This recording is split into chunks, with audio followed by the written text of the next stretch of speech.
Welcome back, fourth graders. Today is day 3 of our reading, The Chocolate Touch. We're going to start today on chapter 3. So if you actually have a hard copy of the book, we're on page 35. If you want to read along an epic with us, we're on page 19. Chapter 3.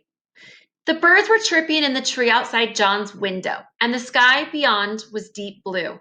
The bedroom door opened a few inches. "Hey, Sleepy," Mrs. Midas called. "Everyone else is up." John put on his bathrobe and slippers and ambled to the bathroom. His sister Mary was still brushing her teeth, and he had to wait until she finished. "Come on, Mary," he said a little crossly. "Don't take all morning." "Here you are," Mary said, handing him the toothpaste tube. While Mary soaped her face, John squeezed a little of the toothpaste onto his brush. The paste was pink. John made a face at his toothbrush. It didn't seem fair that he should have to brush his teeth with stuff that tasted just like his tonic. "A stinky taste," he called it. John opened his mouth and pushed in the end of the toothbrush. As soon as it touched his front teeth, he noticed a delicious sweetness in his mouth, a taste of the best kind of chocolate. He pushed the brush to and fro, and the taste seemed to grow stronger. He removed the brush. The bristles were brown. "What kind of toothpaste is this?" John asked. Mary was drying her face. "The same kind," she answered. "It says on the tube." "Blanco Dent," John read. It was the same kind they had always had. "Why, it's chocolate flavored this time?" he asked. "Boy, it's good." "Silly," Mary said. "Of course it isn't chocolate." She hung up her towel and swished out of the bathroom. John squeezed some more toothpaste onto his brush and continued to brush his teeth. Chocolate again. It was marvelous. Rich, sweet, smooth chocolate. Chocolatey chocolate, like the single piece of chocolate from the box the night before. There seemed to be no further need for the toothbrush, so John rinsed it and hung it up. He squeezed out another bit of toothpaste onto his fingertip this time. He put his finger in his mouth and ate the toothpaste off. When he took his finger out again, it was stained chocolate brown. John wasted no more time. He put the end of the toothpaste tube into his mouth and emptied the paste onto his tongue.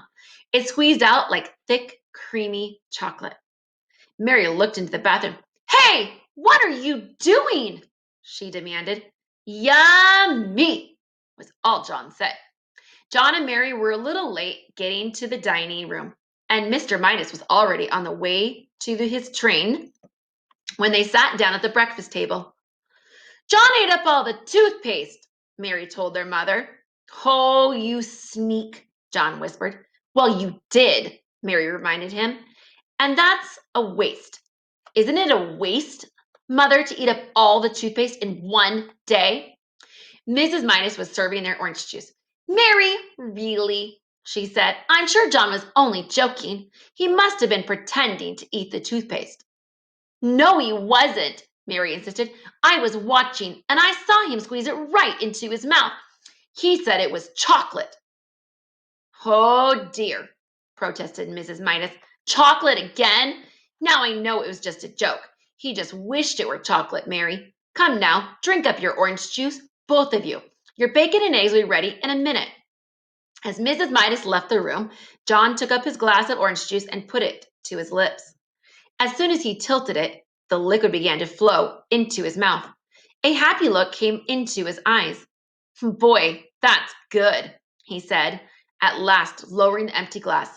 "Chocolate juice." Mary looked at John. Then she looked at her glass of orange juice. It was a bright orange color. She tasted it. It tasted like orange to her. "It is not chocolate juice," she said. "It's orange juice. Orange juice is good for you." "Yes, John," Mrs. Midas said, hearing the last few words as she carried in the tray of bacon and eggs. "You must drink your—" She caught sight of John's empty glass. "John," she said, "you good boy. That's the first time in ages you finished your orange juice without having to be told to." "It tasted of chocolate," John explained. "All right," Mrs. Midas said. "Very funny, but don't tease Mary too much. Remember, Mary's younger than you are." John silently picked up his fork and sliced the yolk of his fried egg. The yellow broke over the white, and he shivered as he watched it, as he always did. I can't eat this, he told his mother. Of course you can, Mrs. Midas said. You drank your orange juice. Try to eat your bacon and egg. John scraped up a small piece of egg and put it into his mouth. It immediately became chocolate. Chocolate white and chocolate yolk. Both lovely, lovely chocolate.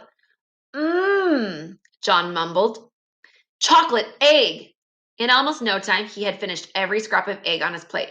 Then he tried the bacon. The bacon turned to chocolate too. John had never before enjoyed his breakfast so much.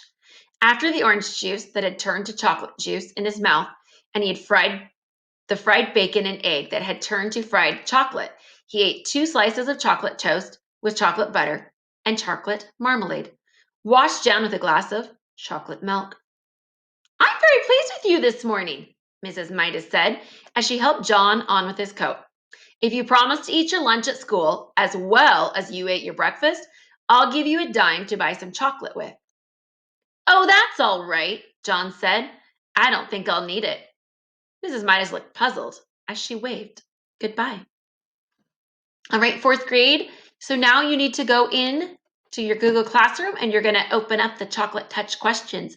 Today, we need you to answer day 3. Question 1, what color is John's new toothpaste? What is the name of John's toothpaste? What does John's orange juice taste like? And what did John put on his toast at breakfast? 4th graders, please remember to write complete sentences with a capitalization and a punctuation mark. When you are done, we ask that you write in 3 to 4 sentences a quick summary of chapter 3 in your own words and providing 2 key details that you think are important to chapter 3. Come back tomorrow for chapter 4 of the Chocolate Touch. Bye.